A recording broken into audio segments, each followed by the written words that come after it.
Agora no Repórter MT eu entrevisto o médico Gilbert Sanches. Ele que é presidente da Sociedade Brasileira de Cirurgia Plástica Regional em Mato Grosso.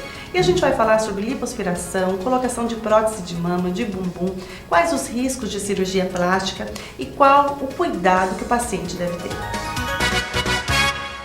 Dr. Gilbert, o Brasil ele é campeão em cirurgia plástica? Ele está sempre liderando esse ranking? Sim, principalmente em número de cirurgias per capita, né? Ou seja, a quantidade de cirurgias anuais nos Estados Unidos é maior, mas quando a gente faz esse cálculo por habitante, acaba que o Brasil tem um número maior de cirurgias do que os Estados Unidos. E tem assim uma justificativa para isso? Por que o brasileiro, brasileira procura tanto a cirurgia plástica? Eu acho que a justificativa principal é pelo fato de a gente ser um país tropical, onde existe um culto à beleza, ao corpo. Então acaba que isso motiva muitas pessoas a procurarem cirurgia plástica. Existe uma ditadura da beleza, doutor? Ainda existe essa ditadura da beleza? Por mais que os movimentos feministas venham assim contradizer tudo isso, mas essa ditadura da beleza, o ideal de beleza ainda é muito forte? Eu acho que hoje é até um pouco pior, né, por causa de mídia social, da informação ser tão rápida.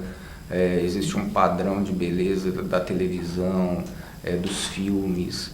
Então, apesar desses movimentos terem levado isso a ficar um pouco em segundo plano, mas o que a gente vê hoje na realidade é um crescimento progressivo do número de cirurgias. Inclusive, o que a gente nota muito é a mudança do perfil do paciente. Hoje, o perfil do paciente é começar a cirurgia plástica mais cedo. Alguns anos atrás, era muito mais frequente a pessoa procurar depois de ter tido uma gestação, ter tido filhos. Hoje pesa mais para os pacientes mais jovens. Normalmente elas vão operar inclusive antes de ter filho, até porque mudou o perfil da idade de gestação também. E doutor, o que não mudou? Assim, o que é uma busca contínua? A prótese, tamanho de prótese, ou sofre influência de moda? Uma prótese maior ou uma prótese menor, eu digo em relação ao seio. O bumbum, isso já é assim consagrado? Na verdade, a gente vê, principalmente depois de alguns anos já, que é o meu caso na cirurgia plástica. Quantos anos de cirurgia plástica? Quase 20. Então, existe são modismos, que vêm e voltam, E principalmente porque o que a gente vê em cirurgia são cirurgias que depois de um certo tempo elas ou não dão certo, ou elas passam a trazer um número um pouco maior de complicações, muitas vezes não imediatas. Um exemplo disso, hoje existe um movimento, inclusive que a gente vê de celebridades reduzindo o tamanho de mama. Então aquelas pessoas que colocaram próteses maiores, hoje elas estão querendo reduzir o volume da mama. Então isso é só um exemplo. Hoje nós temos um outro exemplo, que é a questão da região glútea, que existe uma busca cada vez mais crescendo ano a ano. Inclusive tem um termo que se usa muito nos Estados Unidos, que é o Brazilian Butt. Então esse procedimento teve um crescimento muito grande tanto nos Estados Unidos quanto no Brasil. Nada mais é do que você fazer enxerto de gordura na região glútea. E isso fica um resultado natural e é uma cirurgia que, eu digo, sem muitos riscos. Você tirar a gordura do corpo e colocar no glúteo, ele oferece, tem algum efeito para esse organismo? Na verdade... É perigoso? Na verdade, assim, o que a gente tem visto é um pouco de mudança em relação à maneira de se fazer essa cirurgia. É uma coisa bastante complexa para a gente discutir em tão pouco tempo, mas é uma cirurgia que os últimos trabalhos têm demonstrado que existe um risco um pouco maior do que em relação a outros procedimentos, e a maneira como se faz ela também tem mudado um pouco. A vantagem da gordura é que se você colocar ela se integrar, é que fica uma coisa definitiva. Ok, ela fica ali. Sim. E na verdade tem quantidades de integração. E o que mudou muito nos últimos anos foi a maneira de se fazer esses enxertos. Então, enxerto de gordura foi uma técnica que por alguns anos ficou abandonada, voltando um pouquinho na questão do modismo. E hoje ela veio e está voltando com um pouco de força, até porque mudou alguns detalhes técnicos e taxas de integração que a gente tinha, por exemplo, de 1 litro que ficava 30%, ou seja, 300 ml, hoje a gente consegue integração em torno de 70%, 80% normalmente. Mas o enxerto é sempre uma coisa que ele pode não ficar nada e até para complicar um pouco, ele pode ficar a mais do que você coloca. Ou seja, o resultado pode não ser aquilo que você esperava ou sonhou? Sim, sim, porque depende da quantidade que fica, né? Que tecnicamente a gente chama de integração. Ou seja, eu posso colocar e depois perder aquilo tudo? Sim, pode reabsorver. Reabsorver, pode acontecer pode isso? Pode acontecer isso. E pode acontecer algo mais grave, doutor? Sim, pode acontecer uma coisa que chama-se embolia gordurosa, e que hoje todos os esforços têm sido feitos para que se diminua o risco disso acontecer. Isso tem sido muito pesquisado atualmente. O que é isso, embolia gordurosa? É quando a gordura ela entra para dentro dos vasos sanguíneos e ela forma como se fosse uma rolha e vai entupir o pulmão. Então tem esse tipo de embolia, que é quando realmente faz uma complicação, êmbolo, né? É uma complicação. E tem uma outra que faz um sofrimento respiratório, quando são pequenas partículas causando uma reação inflamatória no pulmão e esse paciente tem uma dificuldade respiratória, muitas vezes tendo que ir para UTI, tendo que fazer alguns procedimentos para não deixar que esse paciente evolua para uma coisa mais grave. Doutor, em relação à prótese de silicone no bumbum, ele tem sido muito utilizado, o resultado ele é assim, interessante ou é algo que não é muito recomendado? Não, na verdade, existem indicações claras, né? Por exemplo, o paciente quer fazer aumento, ele não tem gordura, o que a gente chama de não ter área doadora, em alguns casos a prótese é a única solução, né? É uma cirurgia aceita, uma cirurgia que tem bons resultados. E fica com aspecto natural, doutor? Na verdade, assim como a mama tem mamas que não ficam naturais, o glúteo vai acontecer igual. Então vai depender da quantidade de pele que a pessoa tem, do tamanho da prótese que vai se colocar e que muitas vezes, não vamos esquecer, Ana Cristina, que o paciente muitas vezes quer isso, né? Então, na verdade, a indicação da cirurgia, em cirurgia plástica, ela vai do que se pode fazer, né? E também um pouco tem a ver com o desejo do paciente. Nem sempre o que o paciente quer é possível, em alguns casos sim, em alguns casos não. Então, esse tipo de resultado, como você mesmo falou, que às vezes não fica muito natural, às vezes é devido ao tamanho da prótese que o paciente escolhe. Que é justamente para ter esse efeito, né? Ele quer realmente que seja percebido. Exatamente. Então, muitas vezes não é só devido à cirurgia em si, mas também é o que o paciente pede. Doutor, em relação à lipoaspiração, como é a questão da mortalidade? Isso avançou muito, a gente tem esse conhecimento em relação às celebridades que fizeram lipo e elas não tiveram, né? Tiveram complicações e isso causou uma comoção. Hoje, quando se fala em lipoaspiração, é uma intervenção segura, claro, e qual o perigo da lipo e os cuidados que o paciente, quando procura uma lipoaspiração, deve observar para que, né, diminua esse risco, né, o profissional que ele vai procurar em relação a todo o contexto? Bom, acho que a primeira coisa, a nossa recomendação como sociedade é que se procure sempre um cirurgião plástico. Cirurgião plástico significa o quê? Que o médico fez a medicina, fez cirurgia geral e fez a plástica? Exatamente. Então, para você ter título em cirurgia plástica, obrigatoriamente você tem 6 anos de medicina, 2 anos de cirurgia geral e 3 anos de cirurgia plástica. Tem profissional que faz cirurgia plástica sem ter passado por esse percurso da cirurgia plástica, só com cirurgia geral ou só sendo médico? Sim.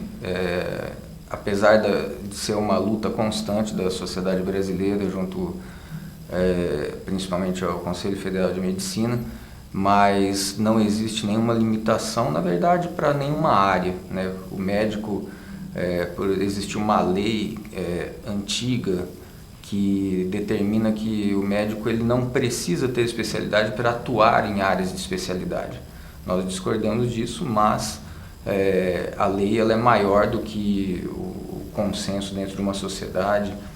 Então isso aí teria que ser mudado. Na verdade já existem tentativas de se fazer isso, mas hoje realmente qualquer pessoa pode atuar em qualquer área desde que ela tenha um CRM ativo.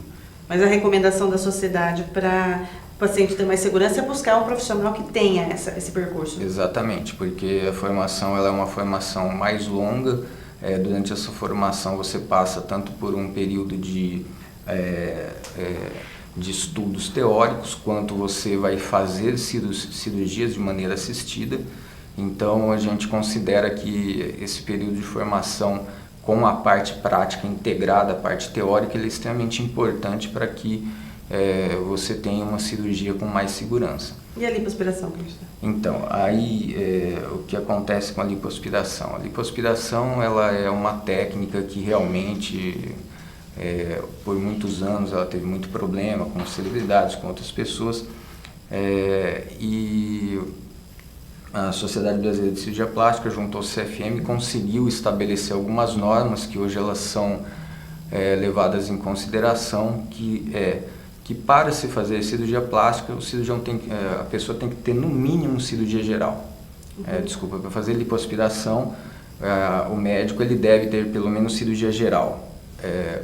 Existem outras coisas que também diminuíram muito a questão dos problemas com a lipoaspiração, que foi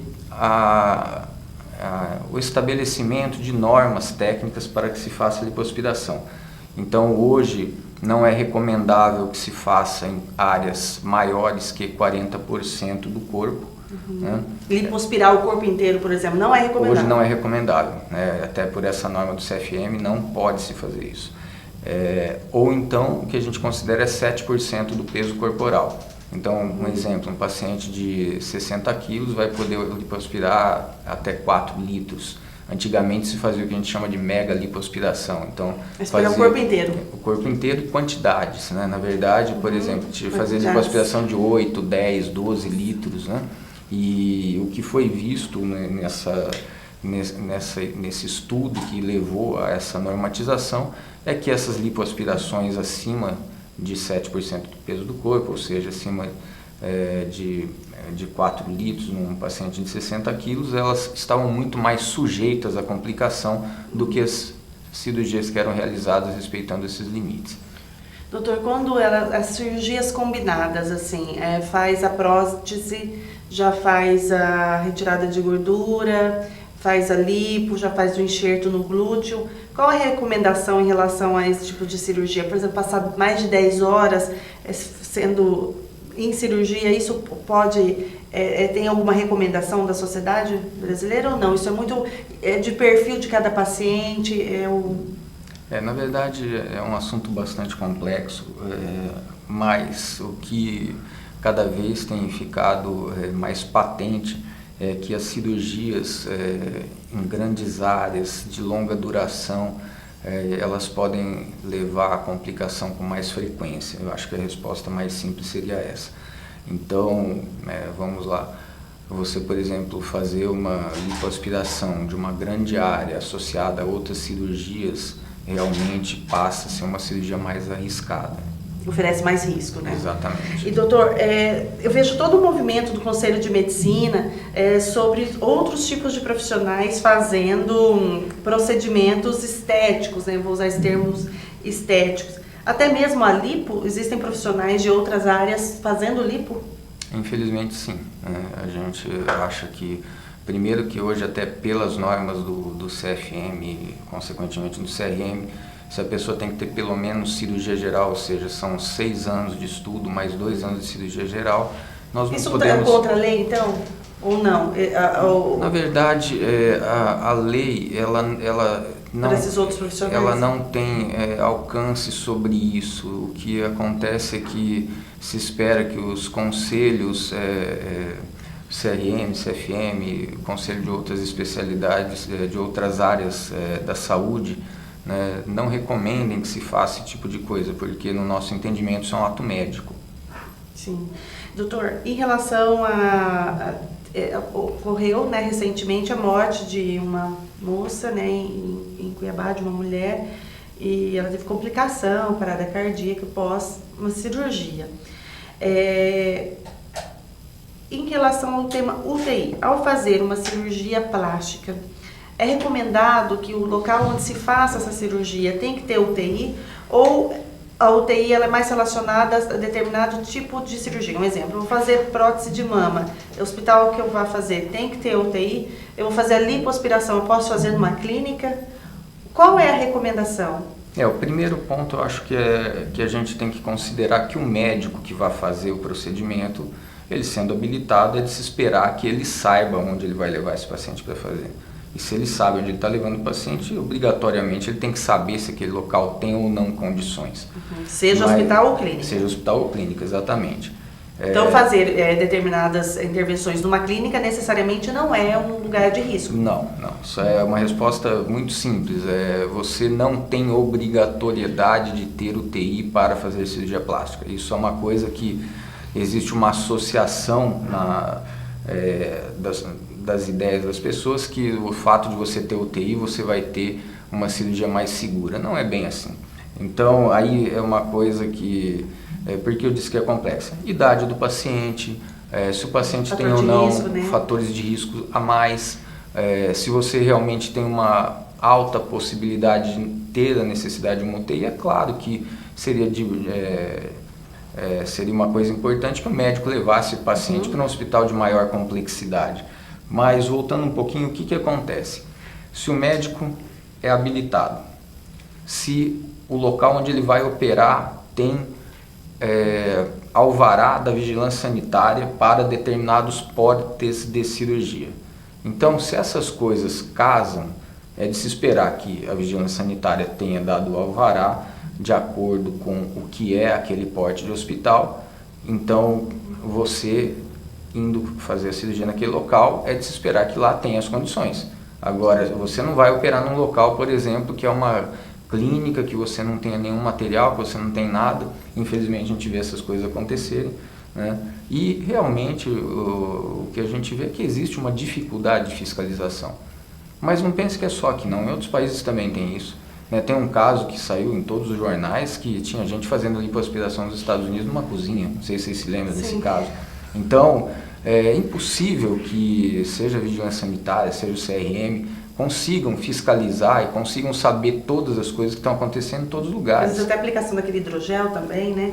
O hidrogel, ele, na verdade, ele é autorizado pela Anvisa, né? Então, a gente realmente não tem o que falar a partir do momento que tem um material que ele é autorizado e que ele tem as aplicações. Mas tem restrições, doutor? Tem algumas restrições, exatamente. Então, que se sigam as restrições, né? E que se faça de acordo com normas técnicas. Na maioria das vezes, essas substâncias, quando elas utilizadas dentro dos padrões técnicos, o índice de complicação é baixo. Doutor, no caso dessa moça, né, em específico, fala-se sobre o programa que ela participava, Plástica para Todos, é isso? Sim.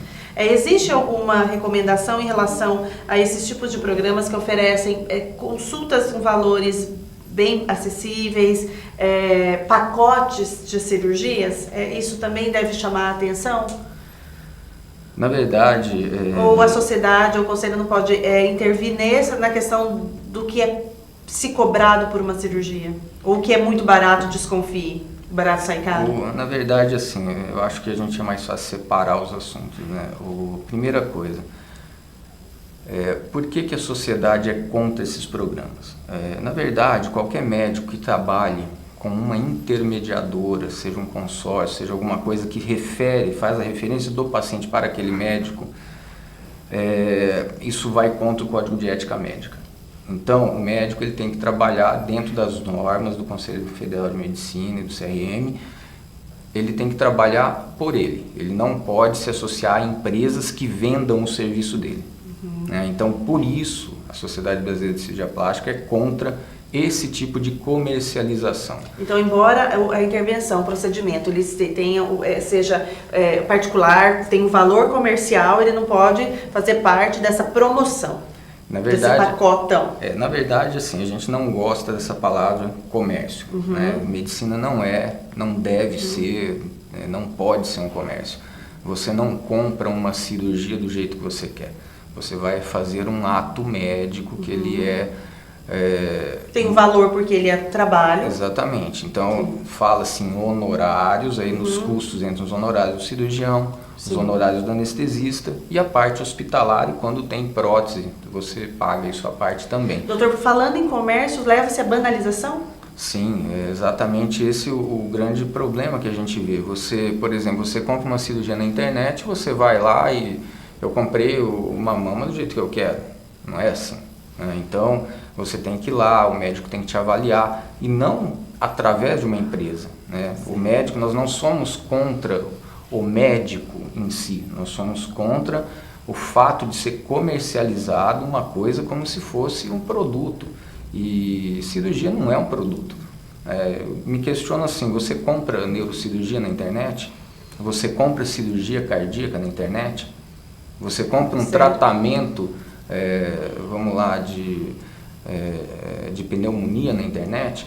Então por que cirurgia plástica pode ser vendida na internet? Esse é o ponto.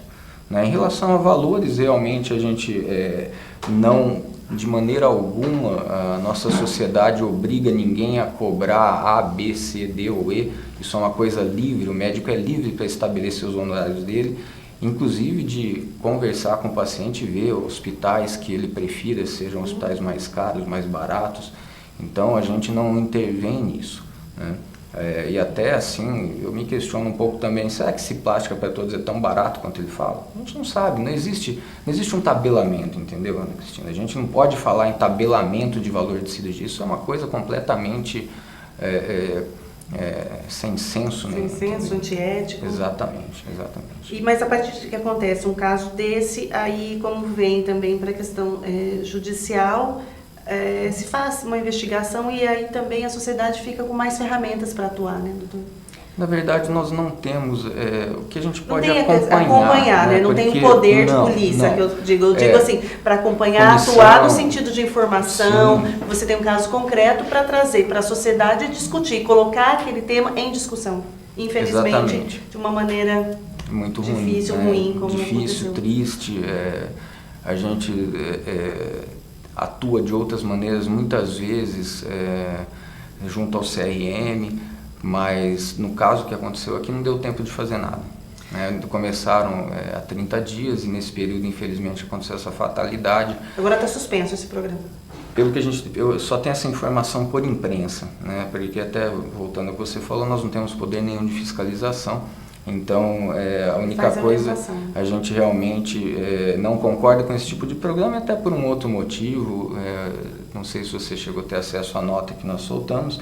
São programas que normalmente eles não continuam, são programas que eles começam quando os médicos veem o tipo de coisa que isso foi fechado em vários estados, é uma coisa que ele começa porque tem todo esse apelo comercial, mas a hora que tanto os pacientes quanto os médicos que atuam junto a isso, até porque eles acabam sendo denunciados pelo fato de estarem associados a grupos econômicos, né? Fere o código de ética, fere o estatuto da sociedade. Então, muitos deles, eles mesmos não continuam a atuar nesses programas. Vou repetir, nós não temos nada contra ninguém vir aqui fazer uma cirurgia por um valor mais baixo, desde que siga o que tem que ser feito. Isso é um direito do médico, a gente não tem nada a ver com isso. Nós não concordamos com comercialização de cirurgias, tornando isso um produto em vez de ser um ato médico. Então isso o paciente tem que tomar muito cuidado. Dr. Gilbert Sanches, ele que é presidente da Sociedade Brasileira de Cirurgia Plástica Regional Mato Grosso.